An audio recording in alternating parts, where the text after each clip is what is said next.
धातुओं और अधातुओं के रासायनिक गुण। ऑक्सीजन से अभिक्रिया। लोहे में जंग लगने के परिघटना से आप परिचित हैं। जंग बनने की अभिक्रिया को याद कीजिए। आपने पिछली कक्षा में मैग्नीशियम रिवन के वायु में दहन का क्रियाकलाप किया है। आपने देखा था कि दोनों प्रक्रमों में ऑक्साइडों का निर्माण होता है। आयरन और मैग्नीशियम की ऑक्सीजन के साथ निम्नलिखित अभिक्रियाओं को पूरा कीजिए।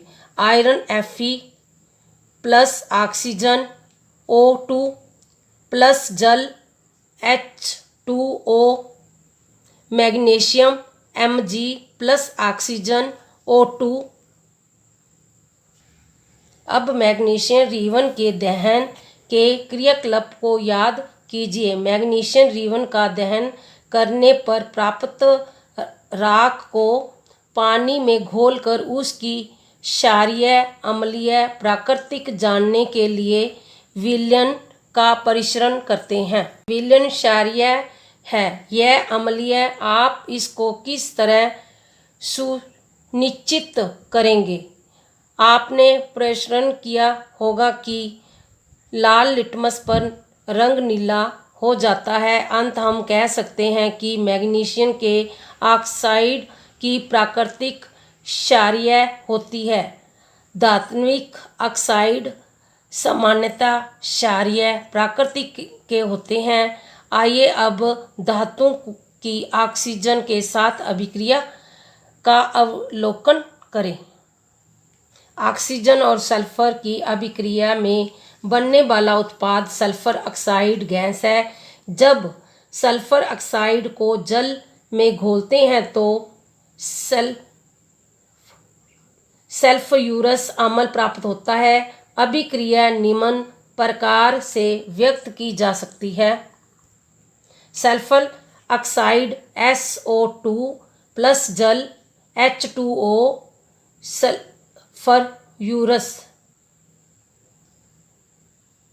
सल्फ्यूरस अम्ल H2SO3। सल्फ्यूरस अम्ल नीले रंग के लिटमस को लाल कर देता है। धातुओं के ऑक्साइड सामान्य अम्लीय प्रकृति के होते हैं। प्रयोगशाला में उपयोग में लाए जाने वाले कुछ क्षारों और अम्लों के नाम याद करिए जो आपने अपनी पिछली कक्षा में पढ़ा था। उनके नाम सारणी 4.4 में सूचीबद्ध कीजिए। उसने उपस्थित धातु अथवा अधातु की पहचान कीजिए जो ऑक्सीजन के साथ अभिक्रिया करके ऑक्साइड बनाता है। सारणी 4.4 अम्लों और क्षारों में धातु और अधातु। जैसे ये क्षार का नाम दिया हुआ है कैल्शियम और हाइड्रा ऑक्साइड, और धातु दी हुई है कैल्शियम, और अम्ल का नाम दिया हुआ है सल्फर यूरिक अम्ल, और अधातु सल्फर। ये इनके नाम दिए गए हैं। जल के साथ अभिक्रिया। आइए देखें धातु और अधातु जल से किस प्रकार अभिक्रिया करती है। आपने पाया कि सोडियम जल से तीव्र अभिक्रिया करता है। कुछ अन्य धातु ऐसे नहीं करते। उदाहरण के लिए लोहा जल के साथ धीमी अभिक्रिया करता है। अधातु सामान्य जल के साथ अभिक्रिया नहीं करते, यद्यपि वे वायु में बहुत अधिक सक्रिय हो सकते हैं। इस प्रकार के अधातुओं को जल में रखा जाता है। उदाहरण के लिए फास्फोरस एक बहुत अधिक सक्रिय अधातु है। वायु में खुला छोड़ देने पर यह आग पकड़ लेता है। फास्फोरस वायुमंडलीय ऑक्सीजन के संपर्क में न आए, इसलिए उसे जल में रखा जाता है। अम्लों से अभिक्रिया। आइए हम देखें धातु और अधातु अम्लों से किस प्रकार व्यवहार करते हैं। क्या धातु और अधातु अम्लों से भिन्न तरह से अभिक्रिया करते हैं? परख नलियों में मुंह के समीप जलती हुई माचिस की तीली ले जाने पर कुछ में पाप की ध्वनि क्यों उत्पन्न हुई थी। आपने देखा होगा कि अधातु सामान्य अम्लों के साथ अभिक्रिया नहीं करते, लेकिन धातु अम्लों के साथ अभिक्रिया करते हैं और हाइड्रोजन गैस उत्पन्न करते हैं जो पाप ध्वनि के साथ जलती है।